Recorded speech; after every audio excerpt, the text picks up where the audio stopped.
The HOA arrived in expensive cars, demanding Jake sell his worthless ranch for $3 million. They threatened legal action in eminent domain. What they didn't know: Jake Morrison actually owned their entire 500-acre development. Every house, every street, he was their landlord, and they just threatened eviction.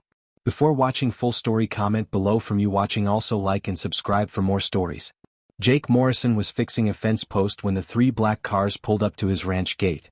The vehicles looked expensive and official, like the kind government officials used. But Jake knew better. He'd been expecting this visit for weeks. The lead car stopped and 4 people in business suits climbed out. They walked with the kind of arrogance that came from thinking they owned the world. Jake recognized the type immediately: people who used lawyers and paperwork as weapons. "Mr. Morrison?" the lead man called out. He was tall, thin, and wore a suit that probably cost more than most people made in a month. "I'm Richard Blackstone, president of the Willowbrook Estates Homeowners Association. We need to discuss your property."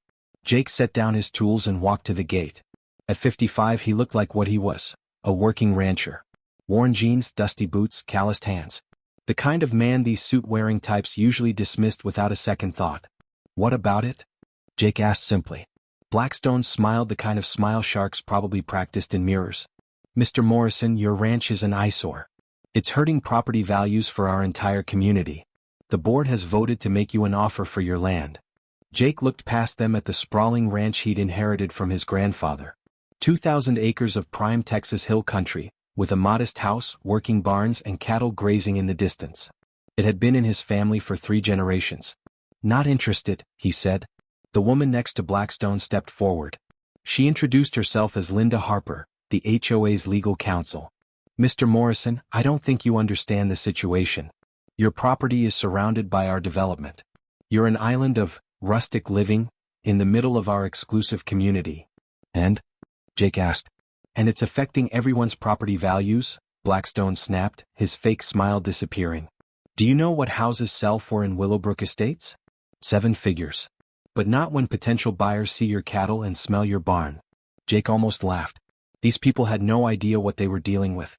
"Gentlemen, ladies," he said politely, "I've been on this land for 20 years. My family's been here for 60. We're not going anywhere."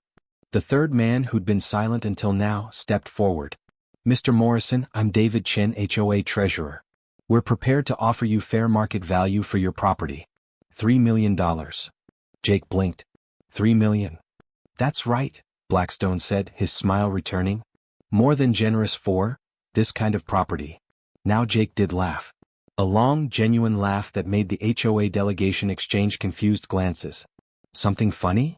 Linda Harper asked coldly. "Yeah," Jake said, wiping his eyes.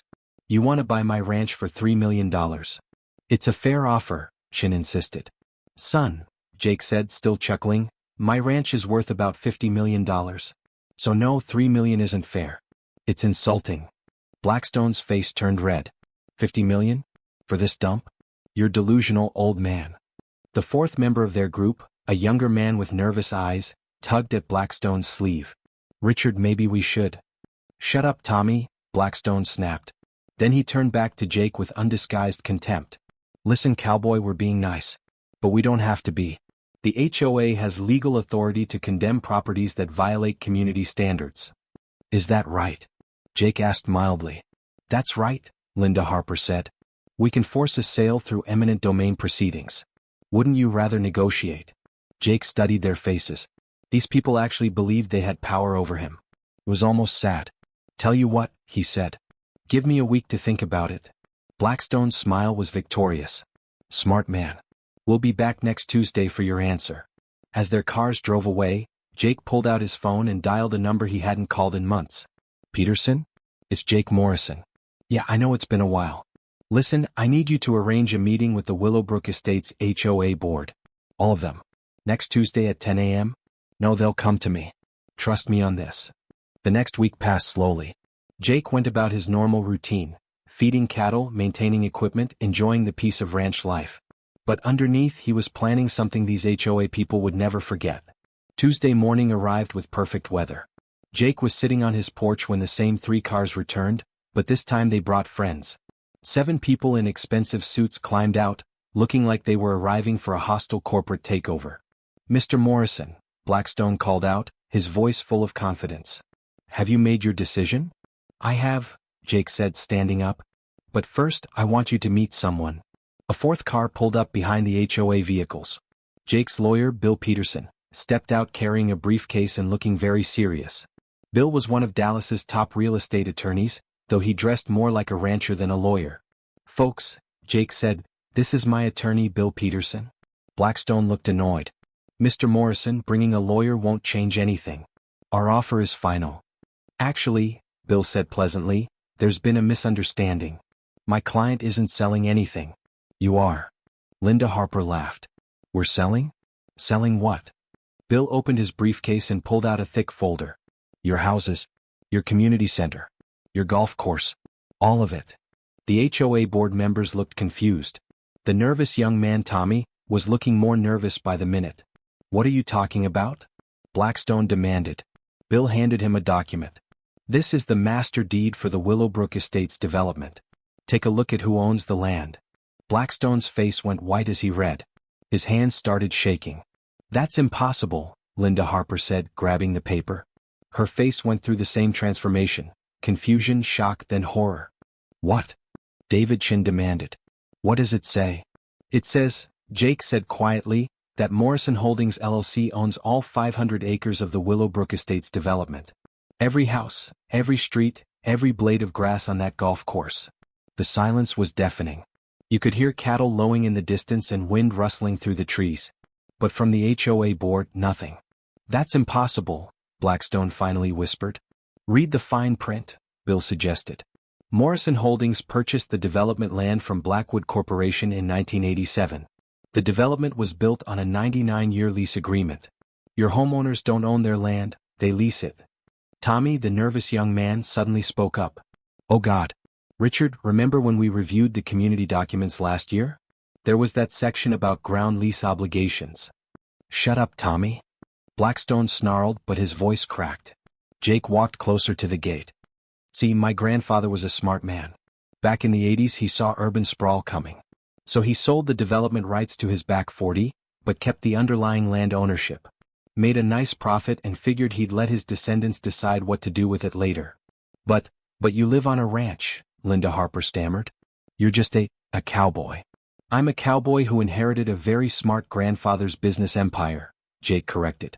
Morrison Holdings owns about 15,000 acres in this county, plus mineral rights, water rights, and commercial properties.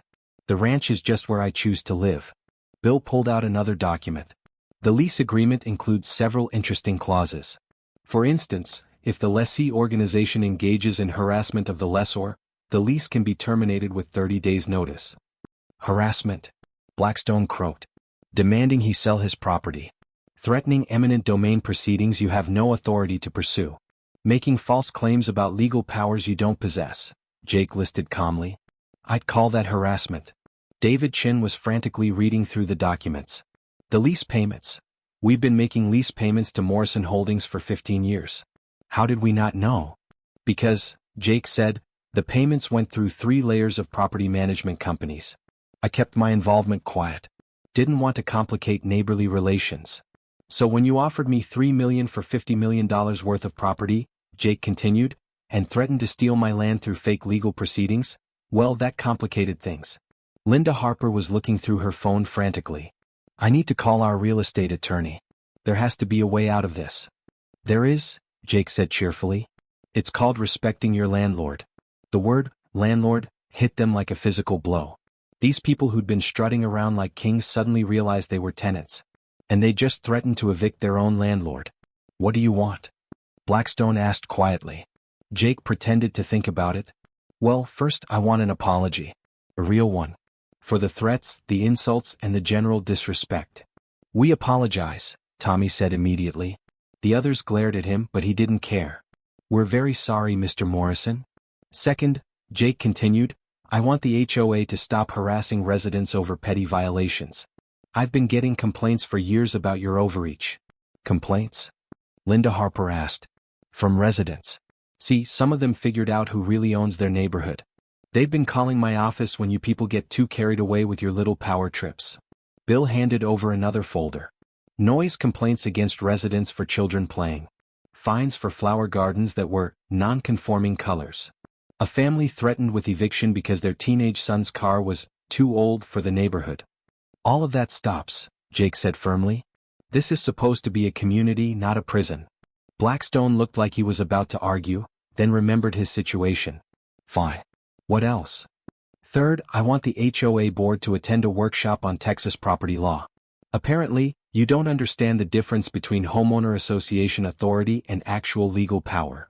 And fourth, Jake's voice got serious, I want a formal letter sent to every resident explaining that I own the development land, and that anyone being harassed by the HOA can appeal directly to me.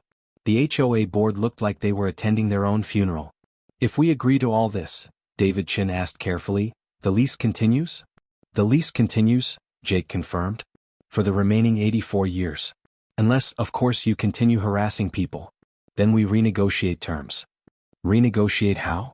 Linda Harper asked nervously. Jake smiled. Well, the current lease payment is about $2,000 per acre per year. Market rate would be closer to $10,000. Plus penalties for breach of contract. They did the math quickly. $2,000 per acre for 500 acres meant they were paying $1 million annually. Market rate would be $5 million plus penalties. The HOA fees would have to increase by 400% just to cover the lease payments. We agree to your terms, Blackstone said quickly. All of them? Jake asked. All of them, Tommy confirmed, earning more glares from his colleagues. Bill pulled out a prepared agreement. Sign here, here, and here. This makes it official. As the HOA board members signed the papers, Jake could see the reality sinking in. They'd come here to intimidate a simple rancher into selling his property. Instead, they discovered they'd been tenants all along, and they just threatened to evict their own landlord. One more thing, Jake said as they prepared to leave. My cattle sometimes wander near the golf course. They're not hurting anything, but if I get any complaints about them, we're going to have another conversation about lease terms. No complaints, Blackstone said quickly. Your cattle are welcome anywhere they want to go. After the HOA delegation left, Jake and Bill sat on the porch with cold beers, watching the sunset paint the hills gold and red. You know, Bill said, you could have told them the truth from the beginning. Saved everyone a lot of trouble. Jake took a long drink and shook his head. Bill, these people needed to learn a lesson about respect. About not judging folks by appearances. About understanding that real power doesn't come from bullying your neighbors. Think they learned it? Oh, they learned it. Question is whether it'll stick. The next few months proved that the lesson had indeed stuck. The HOA harassment stopped completely. Residents reported that board meetings became civil discussions instead of power trips. Children played in yards without fear of violations. Gardens bloomed in whatever colors people wanted. Jake started getting thank you notes from residents who'd been suffering under the old regime. A veteran who'd been threatened with eviction for flying an American flag. An elderly couple fined for feeding birds in their own backyard. A single mother harassed because her work schedule meant she couldn't mow her lawn every Saturday. The story spread throughout the county. Did you hear about the rancher who owned the whole subdivision? Became a common conversation starter. Property management companies started being more careful about lease agreements. HOA boards began actually reading the legal documents they were supposed to govern under. Blackstone resigned as HOA president within a month and moved to another state. Linda Harper's law firm quietly dropped the HOA as a client. David Chin became the new president and ran on a platform of reasonable rules, respectfully enforced. Tommy, the nervous young man, turned out to be the only board member with actual integrity. He became Jake's liaison for any community issues, and over time, they developed a genuine friendship. 6 months after the confrontation, Jake was fixing the same fence post where it all started when Tommy drove up in his modest Honda. Unlike the other board members, he'd never tried to impress anyone with expensive cars or clothes. Mr. Morrison? Got a minute? Call me Jake, Tommy. What's on your mind? The community wants to do something to thank you. Maybe name the community center after your grandfather? Or put up a plaque acknowledging your family's contribution to the area. Jake considered it. Tell you what, Tommy. Instead of naming something after my grandfather, how about we start a community scholarship fund in his name? Help local kids go to college. Tommy's face lit up. The residents would love that. How much should we start with? Morrison Holdings will contribute $50,000 to get it started. Then we'll see how the community responds. The scholarship fund raised another $100,000 within a year. The first recipient was a young woman whose family had been harassed by the old HOA for having cars that were too old for the neighborhood. She used the scholarship to study law with plans to help other communities deal with HOA overreach. Jake kept living on his ranch, fixing fences and raising cattle. But now when he rode his horse through the development, children waved from their yards and adults called out friendly greetings. The neighborhood had become what it was always supposed to be, a community.